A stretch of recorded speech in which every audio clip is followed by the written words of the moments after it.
Welcome to the Diary of an African Entrepreneur, where we explore the stories of people building African businesses. We look at the stories, the strategies, and the struggles behind building successful businesses in Africa. I'm your host, Deji Adebusoye.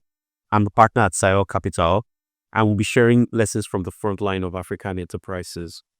Today, I'll be exploring stories and insights from Ope Odobuye, the founder and CEO of Renda Africa.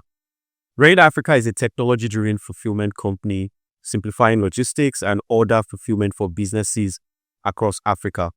Using an asset-light model, Renda connects companies to a vast network of storage facilities, delivery vehicles, and cash collection partners, enabling them to store, process, and deliver goods efficiently. Through its Renda360 platform, businesses can manage inventory in real time, track deliveries, and streamline operations, empowering them to scale seamlessly in even the most challenging markets. Ope, it's a pleasure to have you on this podcast today. Thank you so much, Deji. It's a pleasure to meet you, and also, it's always good to tell our stories as founders. Thank you for creating this platform, and just giving us a voice. One of the things I see that Renda does is you help to book vehicles and warehouse spaces. Can you start off by just giving us a practical example of what that looks like in terms of helping book storage spaces and vehicles? Give us practical examples of what that looks like. Our major product that we've been known for is what you're talking about, which is our Renda360 fulfillment product, which basically enable businesses to be able to store their goods, move their goods, and also collect cash on delivery. So in terms of how it works, so just think about Airbnb for storage spaces, because one of the things we've realized is that businesses want access to flexibility. For example, I might need 10 square meter in Lagos, 100 square meter in Kaduna, 200 square meter in Kado, depending on how much I'm scaling across markets.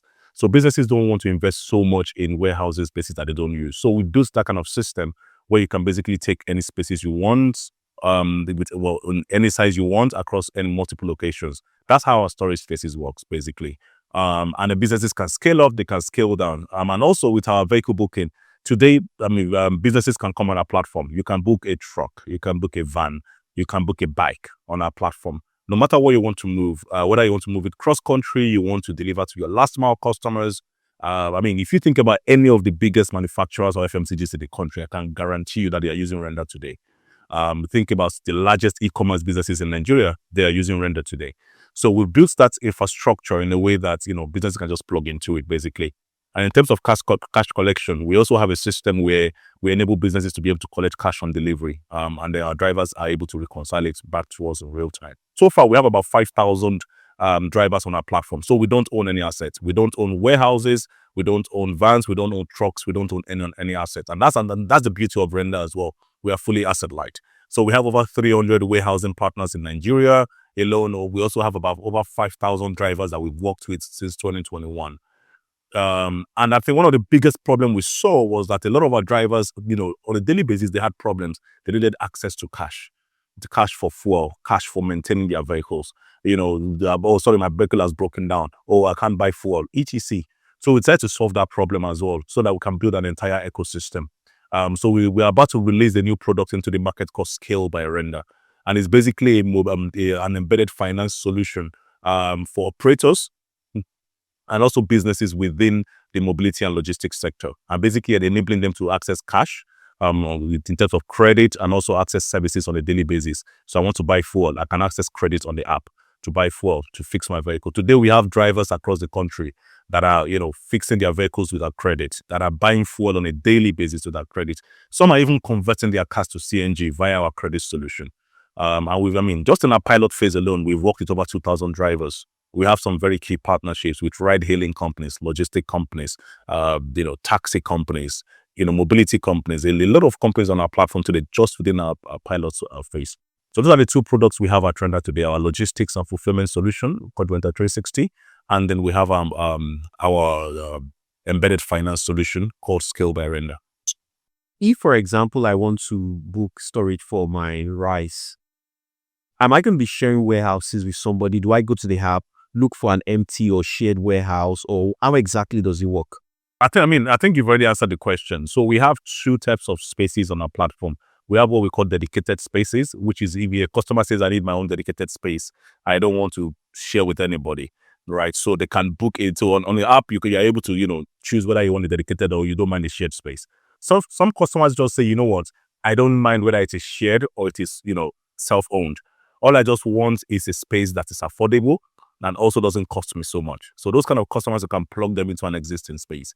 So every customer is some customers are driven by cost, some customers are driven by convenience and and spaces and etc. So every customer, and the way we built it is very much as a customer, you come in, you choose what you want based on location, duration, size, types of spaces. Some people want cold storage, some people want dry storage, some people want temperature controlled storage spaces.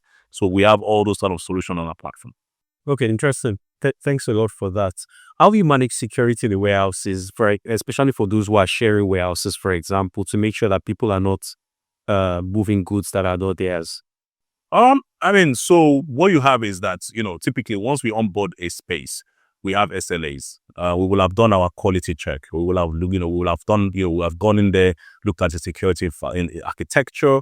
For some spaces, we will have to place our own extra security in there, depending on the size of the space. So it depends on what, how many, what size we are taking, what our customers require, what kind of goods are you storing. There are some spaces where we even have to create our own cages, or we create our own mesh just to demarcate our own spaces. So it all depends on the customers, but most times you either layer on existing security infrastructure. For example, if you're going to use a UPS warehouse, for example, the UPS warehouse is already storing customer goods that that are already high value. So they will have their own infrastructure. So you can have an SLA where you are sharing their fulfillment infrastructure, their fulfillment architecture, and also their security architecture within that building. So it all depends on the kind of relationship we have with the partner. Sometimes we have to place our own people there, especially when it's high risk goods. We have to place our own security that will manage both inbounding and outbounding of the goods within the location. How many people do you have employed by Renda today? So today we have full-time about 70 something in Nigeria. We've also launched in Kenya for our logistics and fulfillment business. We've launched in Kenya, but we're still early stage. We're still early days in Kenya. But Nigeria, we have about 70 something employees full-time, but we also have contract staff. We have ad hoc staff. So we have guys on the field that work for us, that oversee all our operations on the field, in our warehouses, in our loading sites. So, but within the business as a full-time employees, we have about 70 something. Okay, to be very candid with you, trucking business is a nightmare in Nigeria. Truck drivers are the bane of many businesses. If you are not in control of those trucks, how do you manage reliability for the customers? The other day, I was on a journey somewhere where we were traveling somewhere, and I told a guy, I said, can you imagine, do you know how many of Renda's trucks are currently on the road? And the guy asked me a question. He said, and you're sitting here, you're not panicking. I will be panicking if I was the one. The truth is, we didn't get here overnight. One of our biggest problems in the business is risk, right? How do you manage risk with third-party infrastructure? And I think for us, we've been able to build certain processes. One of the things I've done over the years is I hired people that are a bit experienced. So they take some of the burden away from me. So we have experienced leaders that have worked in logistics in places before. They worked in e-commerce, fast-growing e-commerce companies that have done third-party infrastructure. And I've also deliberately hired people from companies that have failed because they know what it takes to fail. They know what it takes to lose money. They know what it takes to make mistakes. So we always reference that part. I remember when we first started trucking, in 2021, we were still very small business, but I said, let's go into trucking as part of our infrastructure. And I remember within 2 months, one truck went missing. And there was 6 of us. I remember I had to personally jump on a plane and go to Kaduna to go and find this truck. And it involved me looking, begging people, go to police, go to the chairman of the market, go to this. But it taught me a lesson. And I said, I don't want to do trucking again. Did you find a truck? Yes, I did. But the process of finding it was, I can't even talk about it on the podcast. It was a crazy process. I mean, it was, Yes, just put it that way, it was a crazy process. And I learned a lot. And since that day, I swore I would never touch trucks. I would never do anything long haul. But 3 years later, one of our biggest business lines is the long haul, right? And I can tell you that today, I can't even count the last time we had it, we had a loss or we had a diversion. And today we are moving goods, both long haul, and we have customers that are doing short haul with us, using vans, using bikes. Yes, there's issue within third-party infrastructure, but we also have to remember that no country or no economy can thrive without logistics. And I don't think that investors can keep on running away from logistics as a business, because it is the heart of the economy. For us, I think we've sort of had to just build those level of security as we are learning, from a people perspective, from a process perspective, and from a structural perspective. I mean, today we have networks of, we have like relationship with like police across the country, different kind of security agencies, because it also helps us when anything happens. Police can easily help us to, we've had situations where we've had like something going missing and you just call the police. Police will help you to find it, right? Based on, relationship you have with them. So I don't think you solve it in one way.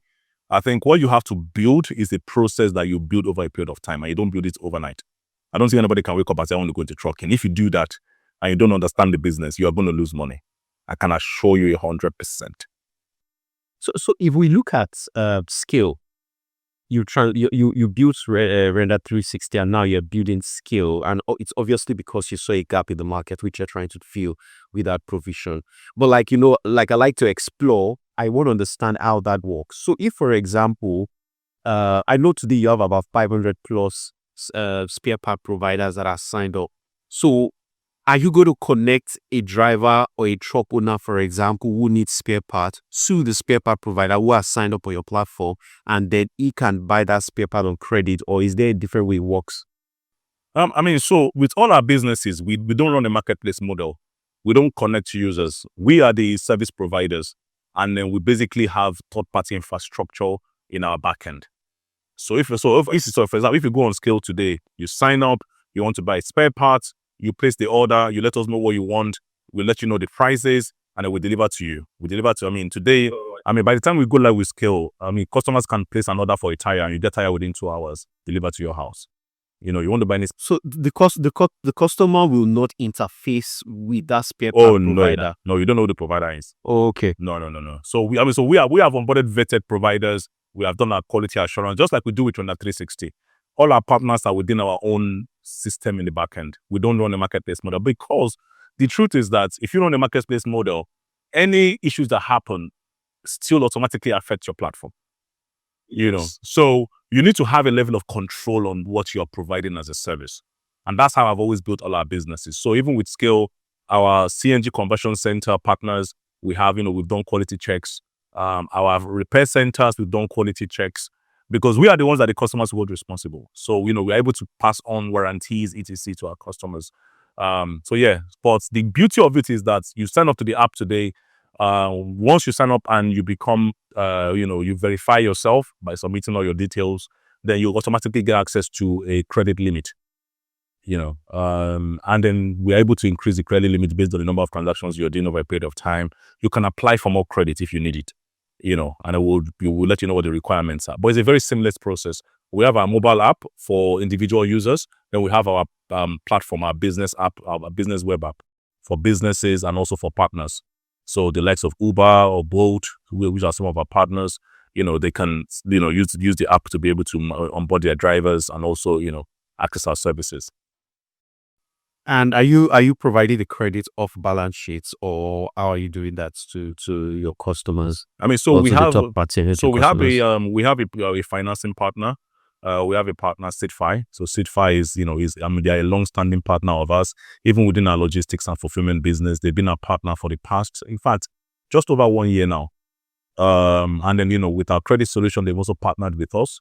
And then, so they're supporting us in terms of the, provision of access of capital. But in terms of managing the entire risk process, we have our own risk process, because we understand our customers.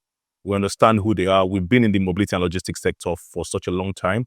So we know how we build our risk process. We understand exactly, how we serve these customers on a daily basis. I will make a quick segue here. Looking back at when you started Renda, because one of the things that you see a lot of people want to do today, a lot of entrepreneurs, they want to start and they want to start like Dangote. I'm sure that you know that that's not the real story. What did Renda look like when you first started? And if you compare it to what it is today, what do you think has happened between those two endpoints? It was during the pandemic. She had just started the business importing goods into the country from Turkey at the time. And, I remember she used to store the goods in a room in her house. And I remember one day, it started like it was raining, or it was raining and the roof was leaking. So a lot of the goods in the house got damaged. And I remember that she was like, okay, let me just use the opportunity to count my inventory. And then she realized that, hold on, some of the goods were damaged, and also the house help she had hired was also stealing from her. So not only did she have damaged goods, now she had stolen goods. And then every day she used to have to pack those. Every time a customer makes an order, she used to pack goods, put them in a bag, label them every single day. And she used to do that every day. And I remember one day I asked her, I said, look, if you have to worry about where you're storing your goods, who is stealing from you, how you're packaging your goods, who's going to deliver these goods for you, how do you actually grow your business? And that was a question I asked at the time.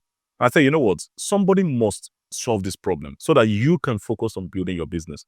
There must be an easy way for you to store your goods. There must be an easy way for you to process your orders. There must be an easy way for you to deliver your goods, even as you're growing, right? And that was where the idea for Renda came about. So I said, okay, let me build this solution where someone like her could access all this, all this solution in one place. And that's what we started building Renda at the time. And then we started building an app. And then I didn't even know anything about building tech because I'd never built a tech company before. But I just said, we just started building. I had one guy that came into our office at the time. He sat there and then he just helped us started building this app. And I think like 80%, of the way into building the app, I realized that we actually didn't know what we were doing. Right? We didn't have customers. We were not making money. So why are we spending money building this app? So I said, you know what? Let's just trash it. Let's put a hold on this thing and let's start looking for customers. Because I'm a traditional founder. All I know how to do is build businesses that know how to make money. Today, if you come to Renda, Rendanians will tell you that when we come up with a new idea, the first thing Ope will say is, this thing must make money. I personally believe, and I could be wrong, if your business model if you cannot figure out how your business will make money without tech, it is very unlikely that tech will enable you to make money. And I think a lot of the mistake a lot of people make is that they want to go and build a product and start looking for market fit. So for us at Renda, our first product, Renda360, had already hit $1 million in revenue before we even got our first investment. So I had used my own personal funds to grow the business. So we had hit $1 million in revenue before we even started raising capital, before we even finished building. We only built our tech in 2024. But for me, we had to start a mix. So we're doing everything on Excel sheet.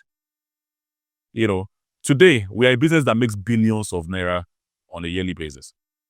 But the idea was so when we started Renda at the time, it was just a room. And I remember I took one room in our office, in Proten's office at the time. I took one room and there was just like 6 of us, and we're just, saying, okay, we wanted to offer this thing, I went to buy 10 bikes at the time. Okay, I went to, do a logistic company, 10 bikes. And I can tell you that none of those bikes ever left the storage space. We never put the bikes on the road, even though I painted them and I did everything, because I realized that I didn't want to own assets just after I've painted the bikes. So then I went third party, So we were just 6 of us at the time, and then we're just serving like small businesses, but we're not making a lot of money. Then I kind of realized that, there's a lot of big businesses and enterprise companies that need what we're doing, and they have bigger scale, they have more retention. They have this problem on a bigger scale. So we started focusing more on enterprise companies. Started with e-commerce businesses, the likes of Jumia, Omnibase, Kiosk, Market Force, all those kind of guys at the time. And then we've evolved. So today we are serving not just those guys, but also FMCGs, manufacturers, agricultural companies, some even projects for the government. We are, are being processed through our solution today. So we've gone from a team of 6 people in a small room in Ikeja today to a team of over 71 people that, with an office in Lupeju, in Lagos. So, yeah. I had a call, I was on a conference call once, and I was presenting on building businesses, and somebody asked me a question. She said that, look, Deji, I with kind of business I'm building, is a tech business and requires financing upfront even before I can hit revenue. And I've also always been a big proponent of, look, you need to find a way to start making money as quickly as possible. And now you're saying exactly the same thing. And maybe for those who did not hear, let me say that again. You actually hit $1 million in revenue before you raised your first financing, which I think is extremely instructive. So I want to look at that in little bits in case for those who are thinking, oh, what do I need to do to be able to get to that kind of numbers without raising money? Can you shed a bit more light? What are some things you did? What are some disciplines you put in place to make sure that people you could hit that number even before raising financing? So I didn't start Renda with the focus of raising capital. So don't forget that I had bootstrapped my other. I have 2 other businesses apart from Renda, and these 2 businesses have always been bootstrapped. We had never raised capital for them externally, and they are both profitable today. Doing well on their own. So all I know how to do is build businesses and build profitable businesses, right? But the difference was that those businesses grew organically. Right, there was no external investor pressure. We built them organically, and today they are doing fantastically well. So, come to Renda. When I started building Renda, I didn't focus on raising capital. I just wanted to build something that people want, right? And I was because I'm obsessed with making money. I don't know whether it's the Yoruba man in me or it's the Jebu man in me. I'm obsessed with. Trust me. Listen, if you come to my office and talk to my tech team, they will tell you, whatever you are prioritizing, if it's not connected to money, don't take it to Ope. My head of marketing will tell you, if you're going to go out and do anything marketing, make sure that it's making money. So we speak money a lot at Renda, and it's a culture that everybody has. So today, our commercial team, they are ahead of the tech team. They're out there making money. They don't even wait for anybody. So I think for me, I wanted to make sure the business model worked. And I think sometimes we have to really simplify what a business model is, right? Because I feel like by wrapping tech around startups, we have lost the concept of business, which is, who are your customers? 1, what product are you giving them? 2, and 3, how much are they paying you? Are they willing to pay you? And how much are they paying you? And number 4, what is your margin from that money? So the question is, do you have a service that people actually want? Right? Yes, we did. Number 2, who did we want to serve? Like I said, we started with smaller businesses to start with. And we then migrated from that to now focusing on enterprise business. There's some people today, their focus is SMEs. And they are doing fantastic well with just focusing on SMEs. We try to focus on enterprise companies. Same products, same service, but enterprise companies. Right? So you tailor it. So, and then also, we knew that they needed this solution every single day, whether it is to store their goods or to move their goods. It's a daily need. So that was there. So, like I said, 1 is figure out what your solution is and be clear about it, right?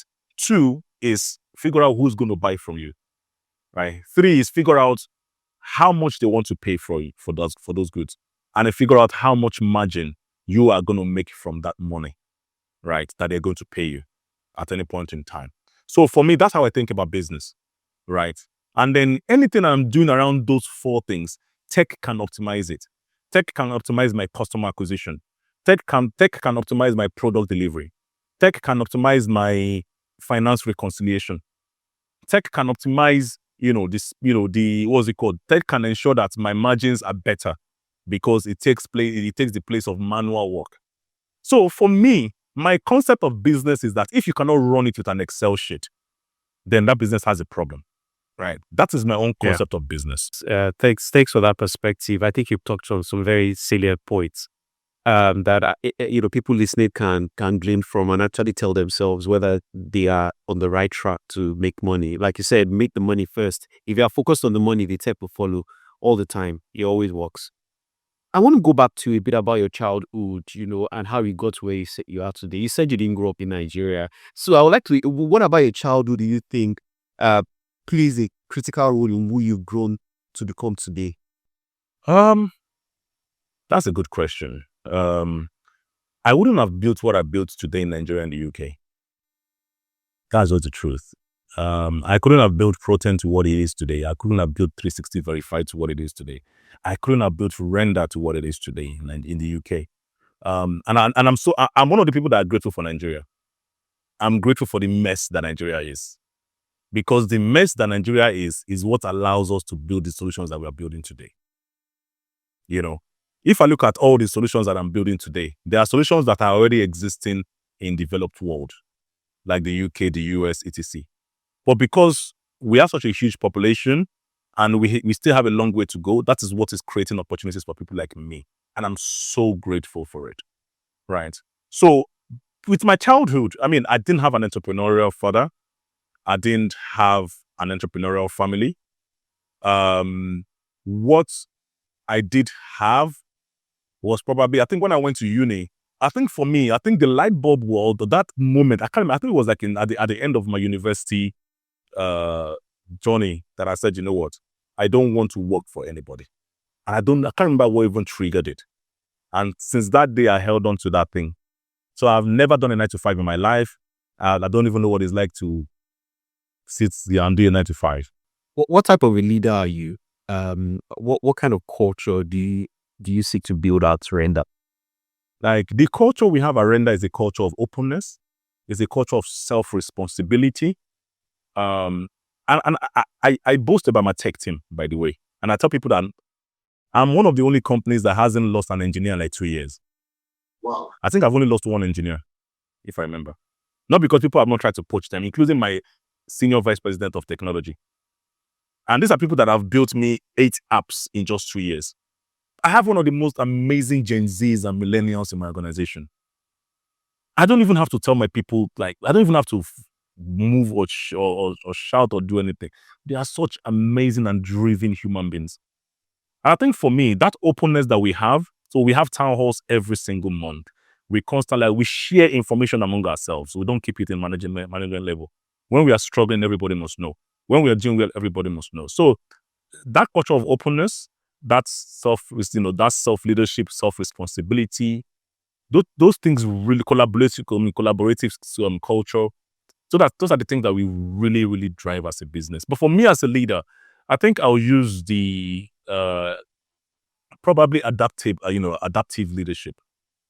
The kind of leader I was 5 years ago is not the kind of leader I am today. Because today, it evolves. In fact, the kind of leader I was last year is not the kind of, because today I have more senior leaders in my team than I did last year. And I can't lead senior leaders the same way I lead mid-level managers. Absolutely.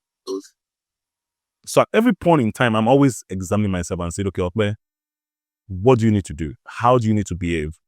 And I'm surrounded by such amazing people that are able to tell me the truth. I think for me, I lean a lot on the experience of my people, because I'm not an experienced person technically. So I really lean a lot on the people that I've hired to tell me what to do. And I'm so grateful for them because they help me to build what I'm building today. What do you hope Renda's legacy will be for African entrepreneurs and businesses? For me, the impact I want Renda to really make and the legacy I want us to leave behind are the people that will look at the name Renda and thank God that they were able to make money because we existed. That is legacy for me. And that's definitely a powerful legacy. This is not just about you. This is about the hope you give to people and the opportunity for people to actually make a very decent living, which I think is what many people, are looking and seeking for, especially on the continents in which we reside on within the African context. So thank you very much for that. So as we begin to tie things up right now, it's important to know how you unwind. I'm sure it's not all work. So how do you unwind? How do you stretch your legs? So if you're looking for me, I can tell you where live band exists every single day of the week. I like that. Like I can tell you where live band, so I have a group of friends. There's like 5 of us, right? We're in a WhatsApp. We're all entrepreneurs. One of them is the, Riches, who came on your show. So there's 5 of us, and we just come up with, and we don't even discuss. Like, one of us owns a fintech, another one owns an agri-tech company, another one owns a security company, another one owns a law firm. So all of us serve each other, in our businesses, but we really talk about business on the platform. In fact, we never do. It's very much, where are we going this weekend? What's happening tonight? Which live band are we going to? Right. And we've built a community where we are able to, we support each other. Right. And for me, I think, that's important, and even though we help each other to make money, but, we don't talk about that a lot within our guys. Very much guys are, what are we doing? So having a community of people that just really just energize you is important. And I think for me also, I watch Netflix a lot, even though recently I haven't had the chance to, because this Scale Products wants to end me. So it's like, I haven't had that, so I mean, I like watching Netflix. I like gisting. So I can gist a lot about reality shows, Interesting. Like if you can, like, there's just I wouldn't have suspected that. No, trust me, like once, like Love is Blind, for example, I can tell, like, Love is Blind, like I'm following the gist on everything, like who got married, who got divorced. Wow, they got divorced. Can you imagine? What is the, like, we are sharing that, we are really, so, but it's people that know me that know that side of me. So people think I'm serious. I'm like, no, if you don't know me, you think I'm about. I'm that person that's, all the gist that happen, I'll tell you every single gist that happens even though I'm a serious person, I'll tell you every gist that happens. So I'm a gist person. And I grew up with four sisters. So I'm the only boy. Right. So I'm in a group with like four ladies that are always talking about things that don't concern me. So we always but yes, but I really want on my last question. What advice would you give to aspiring African entrepreneurs who want to solve big problems but are feeling overwhelmed by the challenges? If you asked me 4 years ago where Renda was going to be in 4 years, I would not tell you that this was where we're going to be. I didn't know that we're going to launch a second product. I didn't know that we're going to be making billions on a yearly basis. I knew that, but I didn't know how. I didn't know how we're going to evolve, right? But all I knew was that we had a vision of becoming Africa's #1 fulfillment, provider, right, for businesses. We're not there yet, but we're on that journey. So even if you have a big vision, take it a day at a time, but be clear on the vision. So today, we've gone from wanting to become Africa's #1 fulfillment service provider to now becoming tech-enabled solution provider within the logistics and mobility sector for emerging markets. So our vision has shifted from just building a product for Africa to now starting to build a product for emerging markets. And not just within the logistics sector alone, but also now within logistics and mobility. But that evolved over a period of time. So the point is, yes, you want to build something big, but while you are aiming for that big thing, don't forget about today. Right. And I always tell my guys that excellence cannot be taught. Right. Excellence is something that people learn over a period of time, and it has to be a habit that people are willing to really go after. You can teach people the concept of excellence, but you can't force them to be excellent in their work. They must be willing to do it. Right. So I always encourage my guys, look, whatever you do, make sure that you're aiming for excellence. Because if you do something well today, more doors will open for you tomorrow. So what we are today is a result of some of the good work we've done over the past 3-4 years. And we're doing it step at a time. So excellence is a culture that must be embedded within your business, but take it one day at a time while you have the big picture in mind. Don't be overwhelmed and don't try to build a Dangote today. Just focus on what you need to do and just build it one brick at a time. But do it excellently.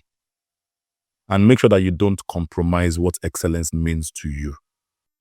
Thank you very much, Ope. It's really been nice, hearing your story today. I honestly found this conversation quite insightful and very exciting.